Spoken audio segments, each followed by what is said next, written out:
Buongiorno, good afternoon, persons of quality. Welcome to the Aquinas Lecture Series. This is our second presentation this year. Our presenter today is Dr. Gretchen Rumohr-Voskuil, and the title of her presentation, as you can see here, is Rethinking Best Practice in Education and Everyday Life. So please join me in welcoming Dr. Rumohr-Voskuil.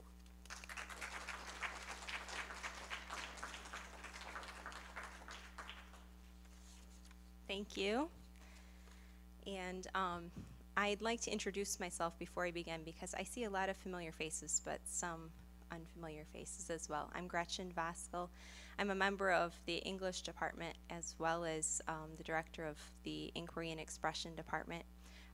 Currently, my most important job is growing children. I'm pregnant with twins right now, so I thank Dan and Brent for the opportunity to come out of forced retirement for an afternoon and keep my brain fresh and have a chance to share with you some of the research that I really love. So thank you for this opportunity. I'd like to begin by talking a little bit about my interest in the topic of best practice and give you a bit of a background on that. My first introduction, or my introduction to the phrase best practice, happened when I was a secondary English teacher, and my principal, who is actually sitting back there, Gary Karasinski, my first boss, brought up this idea of best practice. Our instructors using best practice. He would ask us, are you using best practice in your classroom? And as a teacher, and a fledgling one at that, I had a lot of questions. I nodded and I smiled, affirming what was likely Gary's well-intentioned pep talk, and very encouraging one at that. However, I had a lot of questions myself. Why hadn't I heard of best practice in my teacher preparation courses? What exactly were best practices? I didn't really know what they were. And would my definition of best practice match my administrators? Would they match that of my colleagues? It's a term that's, that is sometimes a bit confusing. So my own experience became this ongoing relationship with the phrase best practice. As a secondary teacher, I encountered the phrase, still wasn't completely sure what it meant. As a graduate student, I encountered the phrase when I taught methods courses to pre-service teachers, and became increasingly familiar with the phrase with methods texts such as the Zemmelman, Daniels, and Hyde series titled Best Practice, which I used in my methods courses. And those texts were very helpful in explaining what best practice was, and that interest became intense enough that it actually evolved into my doctoral dissertation topic. And it's my intention today to share just the tip of the iceberg, just a bit of my research, along with some healthy criticism of the phrase. I would venture to guess that I'm not alone, that sometime in your careers as professionals or as parents or in whatever roles that we have, whether here at Aquinas or outside of Aquinas, that we have heard the phrase best practice. And Margaret Taylor Stewart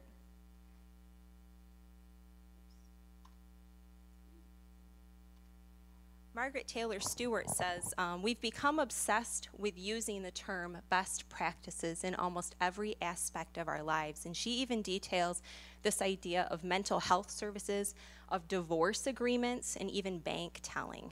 So this is a phrase that has just saturated our vocabulary, has saturated our discourse in terms of professionalism. Okay? And in education, the concept of best practice, especially in the area of language arts, is associated with progressive principles from the progressive movement of the 1930s. So I'm going to spend a little bit of time just giving a quick background on this phrase best practice before I move to talk about a more in-depth critique of the phrase. So just a very brief background, and I have a timeline that may be helpful for you to look at as I talk.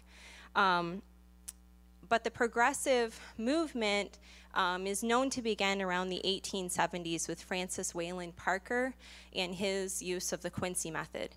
And the key phrase here is child-centered, student-centered. We hear about child-centered education and student-centered education, but the 1870s was really the beginning of that sentiment, at least the beginning of that sentiment as articulated in educational discourse.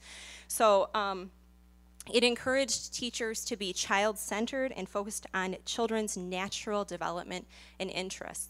And that doesn't seem too different from the literature that my first grader brings home from her elementary school these days. You know, I mean, these ideas, as we all know as instructors, are recycled, right? The phrases are recycled. But we have similar sentiments from Herbert Spencer, and that rhetoric continued with psychologist George Stanley Hall's discussion of fitting the school to the child versus fitting the child to the school in 1901. So that sentiment was very active even from 1870 to 1901. What we know to be progressive education, and the strongest demonstration of progressive education is in the sentiments of John Dewey. From 1899 to 1930s, I believe, I'm trying to think of when Experience in Education was published. I want to say 1910 or 1911, 1913, and in that range, John Dewey began writing about this idea of the child-centered curriculum. A respect for each learner's unique qualities, the idea of learning by doing, giving students practical experiences in the classroom, the importance of community and the role of the individual in democracy, this idea of democratic social arrangements in a classroom, which translates, of course, to the role of a teacher being that of a cooperative educator, not a dictator.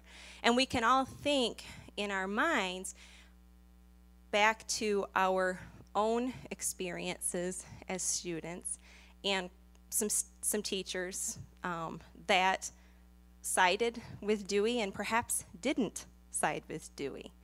And I'd like us to keep that in the back of our minds as we go through this discussion of best practice, because a lot of best practice sentiment is based on the ideas of Dewey, based on progressive thought. This idea of cooperative educator and democratic social arrangements also had a lot to do with preparing students for citizenship. Obviously, you know, that was a time when citizenship was emphasized.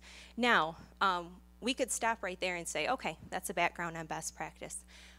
But where the idea of best comes in, and where the idea of specific practice comes in, comes from an entirely different school of thought. And around that time, in 1911, was when Frederick Winslow Taylor published Principles of Scientific Management, which was a text that revolutionized the industry. And he believed that the action of every worker in any job could be reduced to a science, and even went so far to say regarding factory management and labor that among the various methods and implements used in each element of each trade, these are very specific, absolute terms, there is always one method and one implement which is quicker and better than any of the rest. Quicker and better sounds like best, doesn't it? One best way. We could say, okay, all right, that's industry, right? We don't need to worry about that in education because, we know that all students are different and, blah, blah, blah. However, he went so far to say that these fundamental principles of scientific management are applicable to all kinds of human activities, from our simplest individual acts, brushing our teeth in the morning. My husband and I argue about squeezing the tube or rolling it from the bottom, which is the best way, right? To the work of our great corporations, which call for the most elaborate cooperation. So we can see that even Taylor, who was an industrial manager and a writer about industry, saw farther-reaching implications for his ideas. And we can think through some farther-reaching implications for the idea, or for the field of education. For example, if we think about management theories in educational contexts and Taylorism, we could think about the idea of managers as decision makers, managers as supervisors, making sure that things are done in the best way, and assume that Taylor would say that school administrators can make the best decisions for teachers and therefore for students, or that teachers can use just one best way to foster the best kind of learning in their classrooms, okay? And that the best curriculum, it's possible to have the best curriculum and the best teachers and really maximize that student learning, okay? As an English educator, I think about the farther-reaching implications of that in the field of education, and the things that are most personal to me, and I think about the highly qualified rhetoric of No Child Left Behind, the emphasis on scientific educational research. There's a lot of debate on quantitative versus qualitative research. I'm a qualitative researcher, but a lot of the research that I do in my classroom is not necessarily looked upon as valuable, or at least wasn't looked upon as valuable 3 years ago under the Bush administration, and uniform standards or common assessments, okay? What's best for all? What's best for all students? How will we assess students best? Are you getting tired of the word best yet? I hear the word best practice all the time, and I think, there it is again. You hear it all the time. So anyway, this is Taylorism in education. Now we think, okay, these two schools of thought, Taylorism and Dewey, are completely different, right? I mean, there's this idea of student-centeredness, the teacher taking cues from the students, watching the students carefully, cooperative educator, not dictator. Doesn't sound like a manager, does it?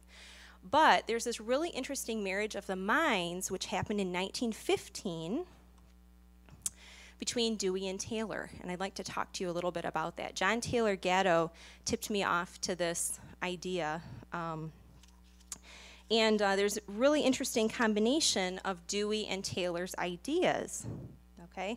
In John and Evelyn Dewey's publication, Schools of Tomorrow, which was published in 1915, they demonstrated a dialogue between both sentiments. For example, Dewey believed that education should be based on the ideas of science, meaning that, if we can determine how students learn best, especially in the area of psychology, we should use those findings to dictate how we teach, okay?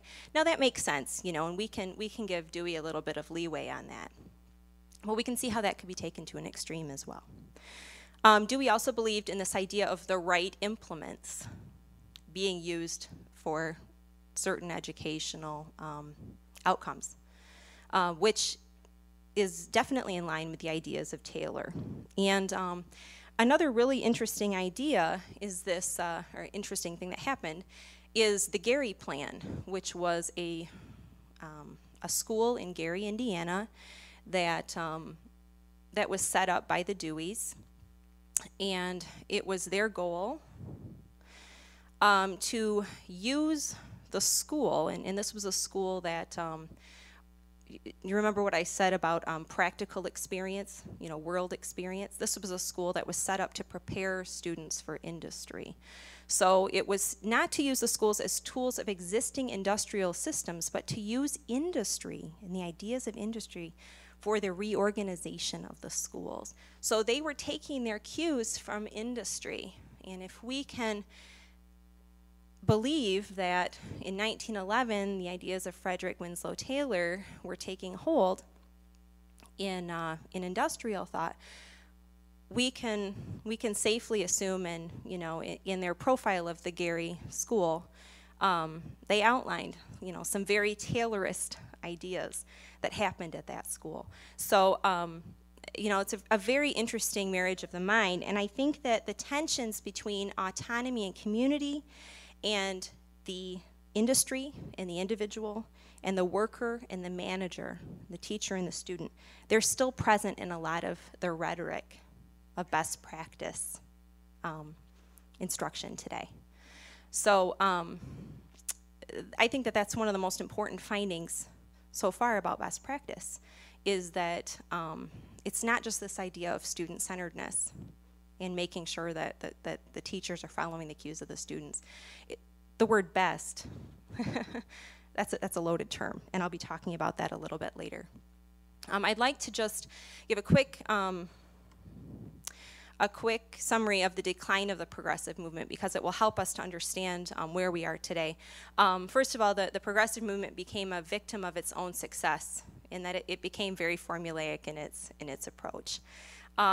And that kind of translated into the humanist movement, and then that became the elective curriculum, which was post-Sputnik. And obviously with post-Sputnik and the publication of A Nation at Risk in the 80s, we see the accountability movement, which was this idea of, we're behind, we need to get back to the basics, students need to learn all of these things, and that really de-emphasized this idea of student-teacher control, student interest, creativity, and innovation in favor of some very, very strict accountability measures on the part of teachers. So that's where we were with the progressive movement. But in the 1990s,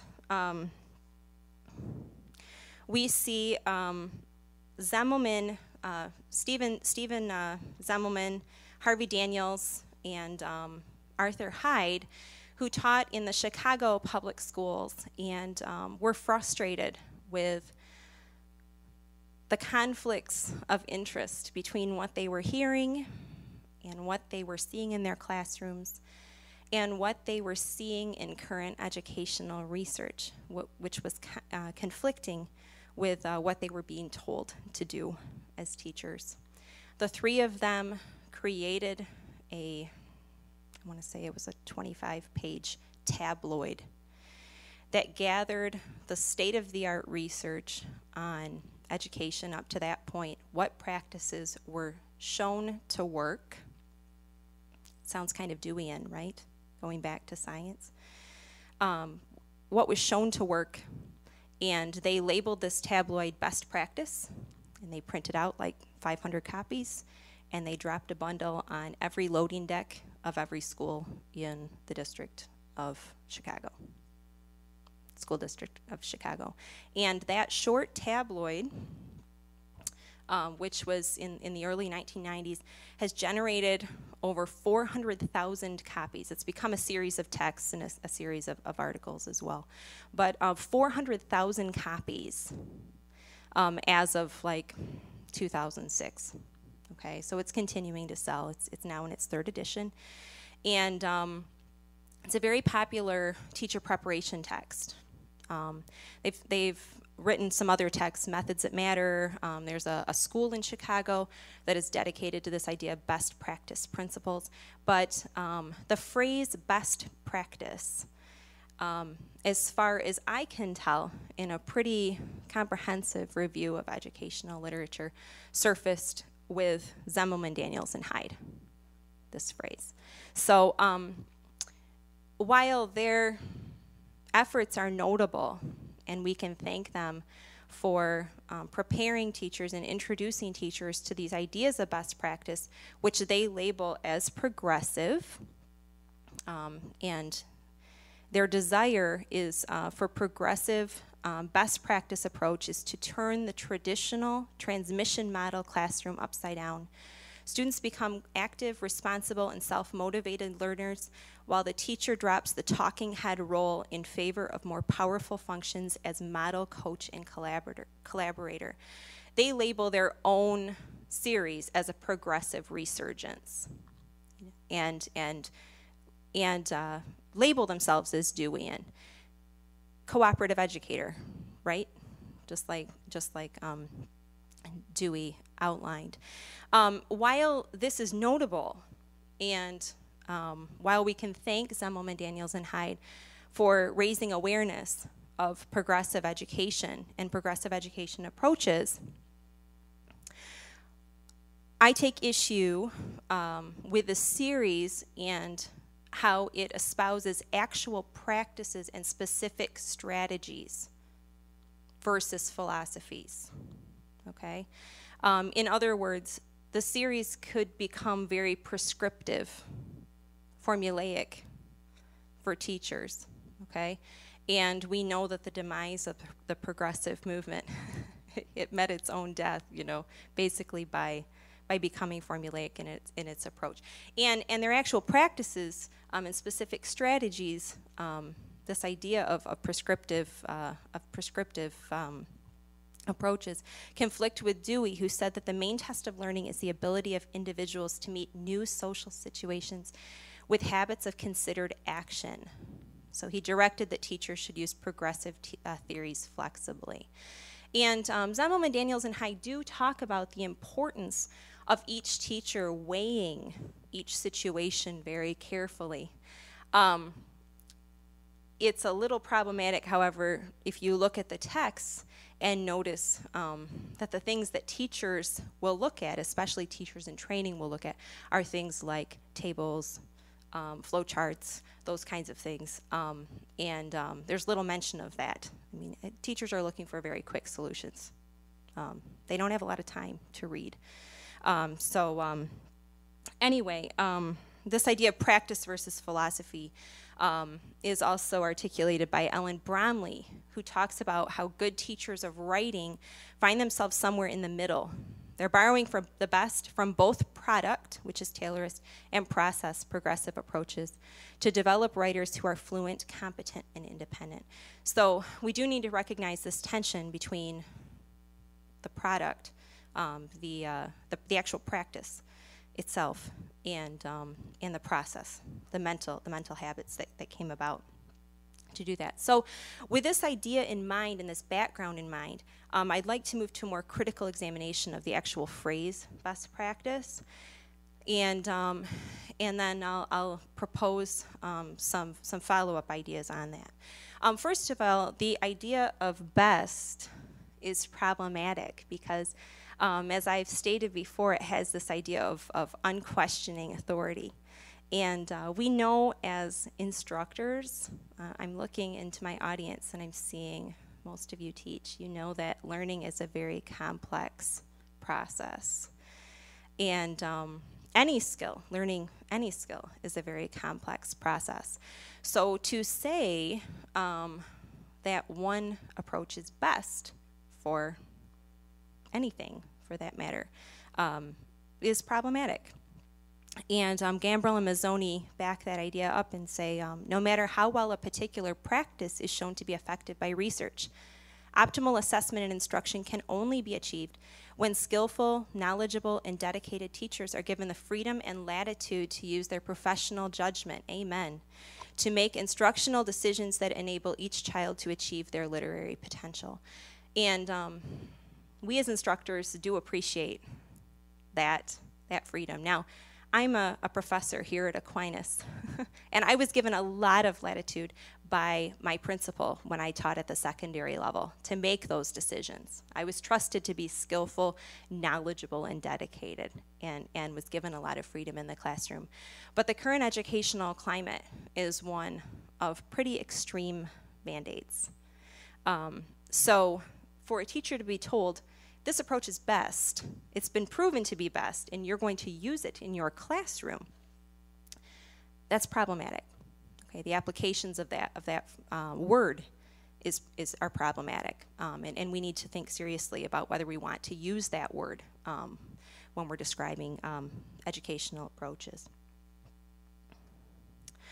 The second concern that I have about best practice, and this concern is shared with other people in the field of education, is this idea of the end of the road.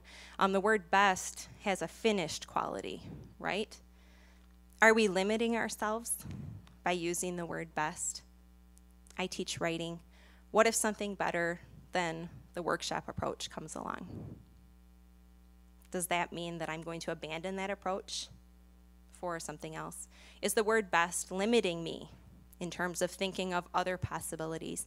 And Maya Wilson, in her text, Rethinking Rubrics, where she kind of deconstructs this idea of using rubrics in secondary writing instruction, which is a professionally acknowledged best practice, says, the word promising offers the possibility of exploration. The question would be, are you following, the question would no longer be, are you following best practice, but are you exploring, discovering, and creating practices with promise? I like that, okay? We as instructors are creating new knowledge in our classrooms every time we teach. We're using the data that we get from our students to create that new knowledge. That has a lot of promise. Okay? I would hate to fall back on just what's been considered best if I find something better that comes along. So I think that that's a really helpful contribution to our dialogue about best practice. We also need to think about cultural concerns with best practice. As I said before, best practice in the field of education is known to have roots in progressive ideas, but there are students in our classrooms that come from a variety of cultural backgrounds, many backgrounds that don't necessarily value this idea of a cooperative educator versus a dictator. Lisa Delpit in the text, Other People's Children, which she didn't make a lot of friends with that book, but you know, she outlines African American children and how they respond to more progressive approaches. So anyway, I think that that's something else that we need to consider is, you know, is this best for the white middle class students that we're teaching, or is this best for the particular context in which we're teaching? That's a really important consideration. Arthur Applebee offers an alternative to best practice, and he uses the phrase principled practice, and Peter Smagorinsky has a really helpful summary of that. He says, principled practice challenges teachers to think about what is appropriate given the unique intersection that their classroom provides for their many and varied students. The notion of principled practice focuses on the why of teaching. Why am I doing this? I mean, not really, like, why am I doing this? But, you know, why have I chosen this? Why have I chosen this? You know, am I doing this because I was taught this way? You know, am I doing this because someone else told me to teach this way? Or am I doing this because I see what my students need and I think that this is the best way to reach them? Why teaching methods work in particular ways in particular settings? I like that relativity. It's uncomfortable to think about because it's difficult for us to think about limbo. Going to class and maybe changing what we're doing the next time we go. We weren't planning to do that, right? But we looked at how the situation played out and we decided to do something differently. But principled practice is an alternative to this idea of best practice. And we really need to think about, as I said before, this idea of methods versus mental processes. The idea of a Taylorist formula for success. William Ayers talks about the magic bullet. That's a really appropriate word for him to use, bullet. But, you know, Bill Ayers does talk about that. You know, are we looking for a formula for success? Do the best methods in a classroom will succeed? Or is our goal as teachers to have more general progressive mental processes like self-awareness, flexibility, and reflective teaching? And I'd like us to think for a second about the end versus the means. I know teachers, and perhaps you know teachers, that have very little practical training as teachers, but are very reflective in their craft. It's quite possible, I mentioned writer's workshop. It's quite possible that a teacher with very reflective tendencies to create a method like that on his or her own. It's quite possible for us to arrive at those methods ourselves through mental processes such as reflection. So what are we really concerned about? Is it the end? Is it teaching teachers how to teach best? Or is it developing those mental processes that are going to help them to arrive at effective instruction in their own classrooms? And it is really that concern that it's probable that best practice methods could be prioritized over mental processes that accompany their successful execution. And it's this prioritization, this focus on practice versus philosophy or mental process, that's my biggest concern with the phrase best practice. We're focusing on the end versus the means. So where do we go from here? I spent a lot of time in my research, I'm just keeping track of the time here. I spent a lot of time in my own research deconstructing this phrase of best practice, from this idea of Taylorist thought, married with Deweyan thought, seeing what other researchers had to say about the phrase, and that deconstruction can leave one with a hopeless situation, like where do we go from here? But I think that we can draw on Claude Levi-Strauss and his idea of bricolage, of salvaging what's left, and kind of putting the pieces together, recognizing that we do need to train teachers, that we as instructors need to rely on current research. I mean, I get research in the teaching of English, and I'm not going to stop looking at that and see what other methods have been deemed best by researchers in the field. It's valuable. It's part of our process as becoming effective instructors. So I think that we can pick up the pieces, but we need to figure out a tool for revisiting this end versus the means idea. And this is where I encountered a continuum of levels of transfer. And I think that Dan and Brent have that from Joyce and Showers.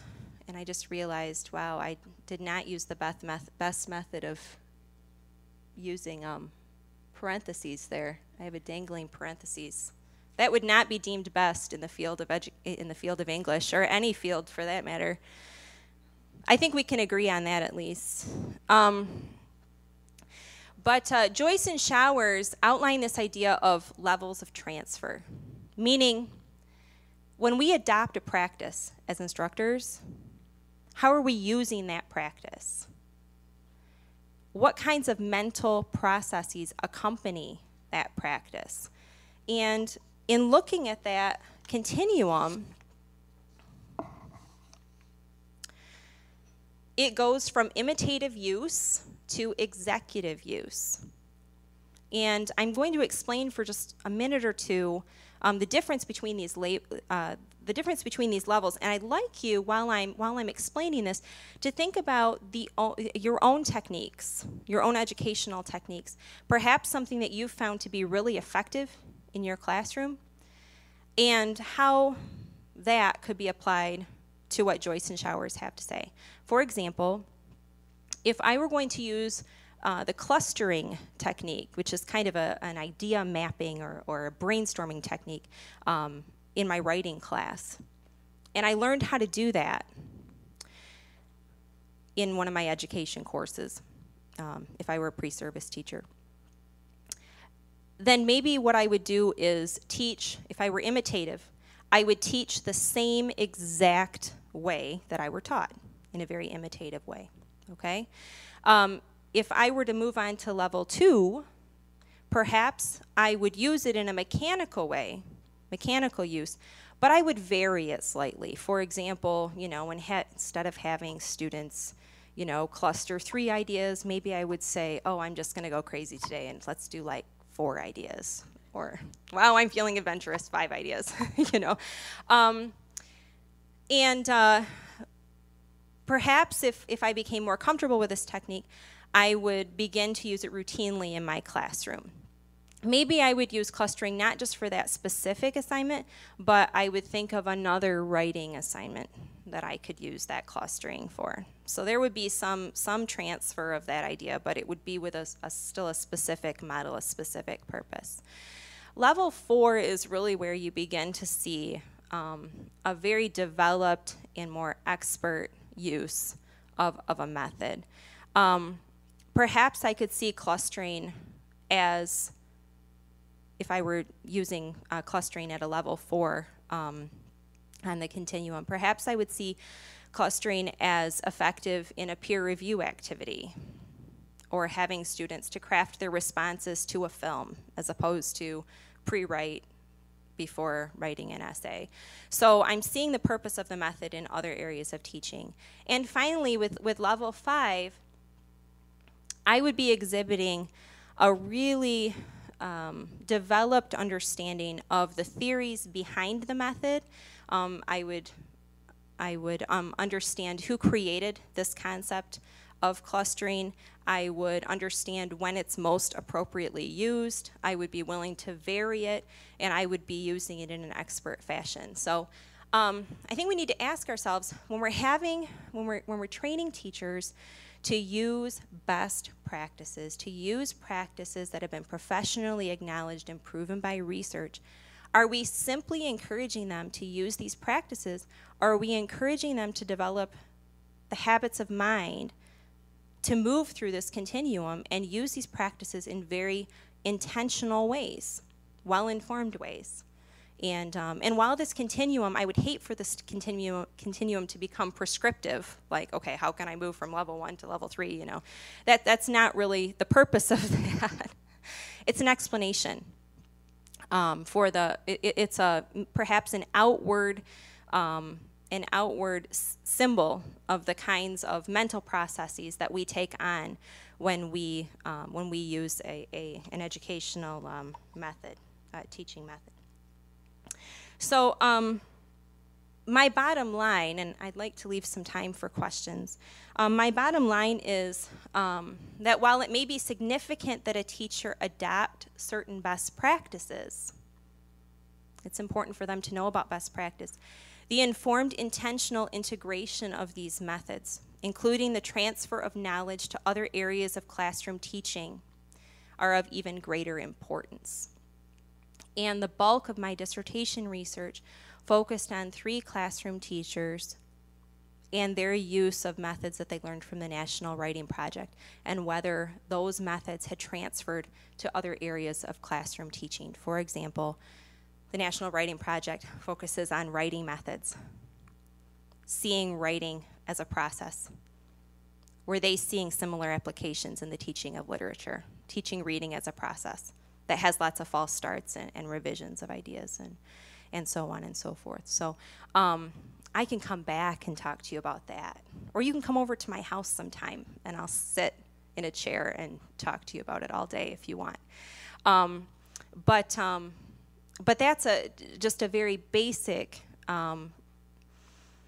explanation of the phrase best practice and where we go from here with that. Now, here's some questions that we can think about, finally.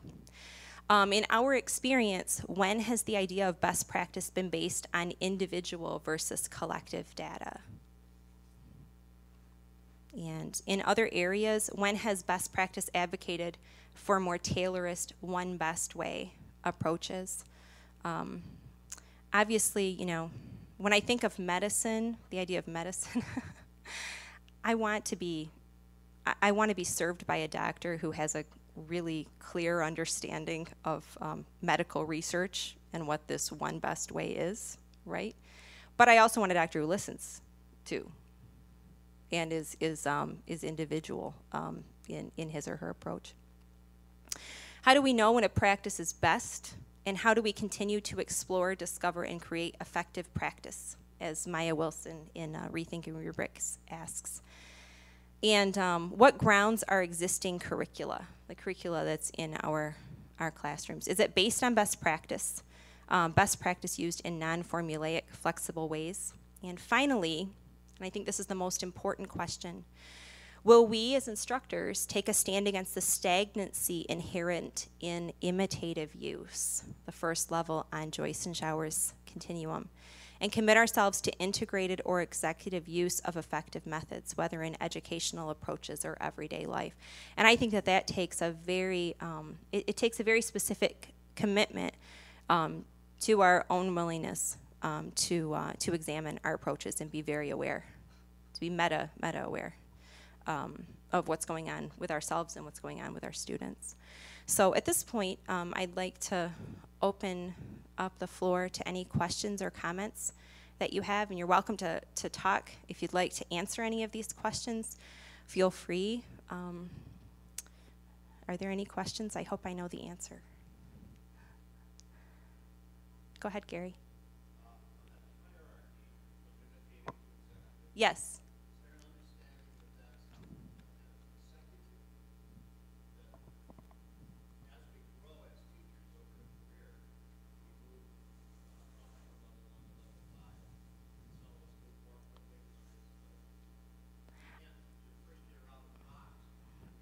Right. Right. I'm not sure if it's possible to, I mean, I think that good instruction is based on experimentation. And with any experimentation, I think it would be difficult to not imitate first. I mean, I think you and I have talked about this idea of image grammar, right? What is the phrase? Wasn't it imato or this? Yeah. Right. So, I think in order to do what we do well, we need models. Yeah. Now, are we moving beyond that? That's the question. So, I don't think it's I didn't get the feeling from reading their text that it was a formula. Like we move from level 1 to 2 to 3 to 4 to 5. I mean, I do think it's possible to skip. But yeah, I think it's just a helpful gauge. It's a helpful tool for us to examine our own approaches. Go ahead, Amy. Mm-hmm. Yes. Mm-hmm.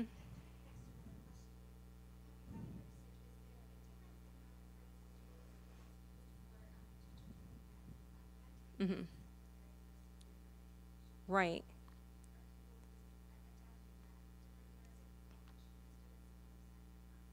The phrase best practice. I think the phrase best practice is used pretty similarly across the board. I mean, it connotes kind of the same idea. But the Zemelman, Daniels, and Hyde text, at least the text that I talked about, is focused on secondary instruction. And a lot of what they write is focused on secondary instruction. They're pretty popular in National Writing Project and secondary circles. I'm trying to think of whether, but I'm just trying to think, I think a lot of their texts contain case studies, and some of those case studies are of elementary teachers. So, I mean, I think that their texts are written for a broader audience. Yeah. Go ahead, Dan. Oh, sure. Yes, absolutely, yes. The rhetoric, at least in the field of English education, last spring, I got really lucky. Actually, it was last fall, about a year ago. In fact, I just received the newest edition of English Journal, so it must have been last year this time. Peter Smagorinsky and George Hillocks, two of the leading researchers and commenters in the field of English education had a debate in English Journal about this idea of best practice.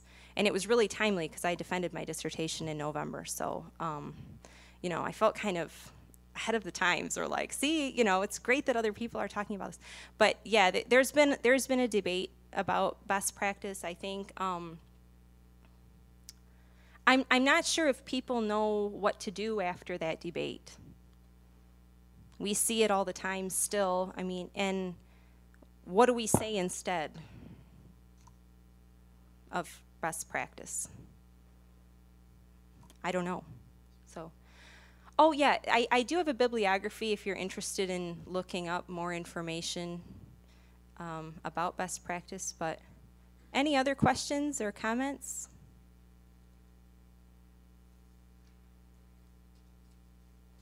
Good. Promise, I know, I like the phrase promising practice. Yes, and this phrase promising practice is actually used by other people in the field. So yeah, I think it would be nice for us to use, you know, or even principled practice. You know, what Applebee says, you know, the why of education. Why am I doing this? Go ahead, Chad.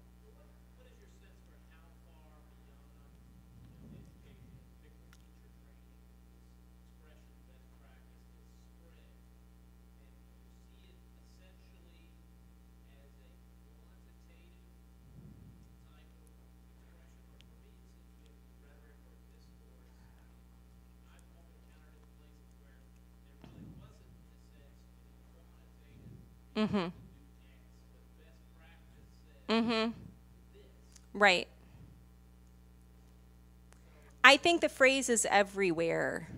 Yeah, I really do. I mean, I think if your antenna is up for the phrase, as mine is, I would say I hear it at least once on a weekly basis. I don't know. Is my experience, am I alone in this, or? I hear it quite frequently, but I don't think that in other fields, whether or even in the field of English ed, whether it's necessarily quantitative. I think it's a phrase that's sometimes used to have the upper hand.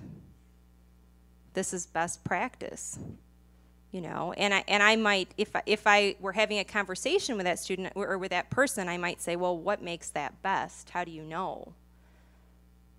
But, yeah, go ahead, Nanette. Yeah, I think in the discourse, yeah.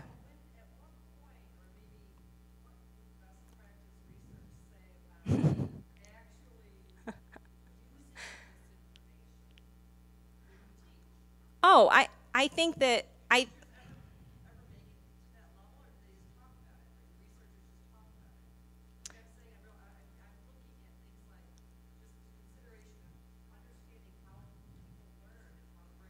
absolutely, yes. I think that obviously, you know, we need to rely on science. You know, like I was saying, you know, I don't want a doctor that says, well, you know, to give antibiotics, that might be best practice, but, you know, I'm just not going to do that today because I want to do something different. You know, I don't want. So I think that science and research has a definite place in best practice rhetoric. I think that the problem is, I think that we have two problems with that, with the phrase though, is one, are we at the end of the road then? Are we deciding that that's the end? Or are we going to say, you know, it's best for now? You know, this is what's been proven to work so far, okay? And we're going to rely on that, but we're going to be open to other possibilities, right? That's where the word promising comes in, you know. And two, are we going to be willing to be flexible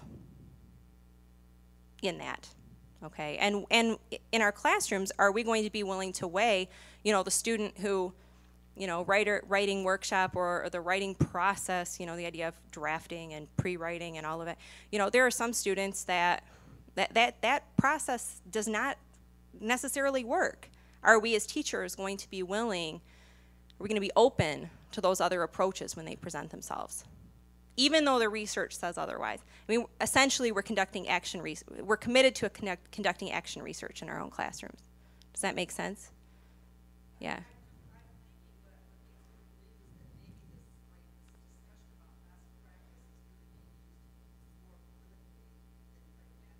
Mm-hmm.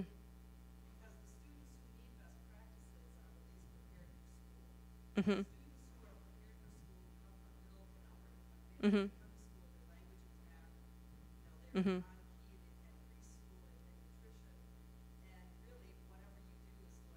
Mm-hmm. Mm-hmm. Mm-hmm. Mm-hmm. Right. And we need to, as I said before, we need to be very careful then about what those best practices are because of the cultural implications of the phrase best practice. Right. Absolutely. Right. I agree. So, any other thoughts? I appreciate the opportunity to tell you about my research, so thank you.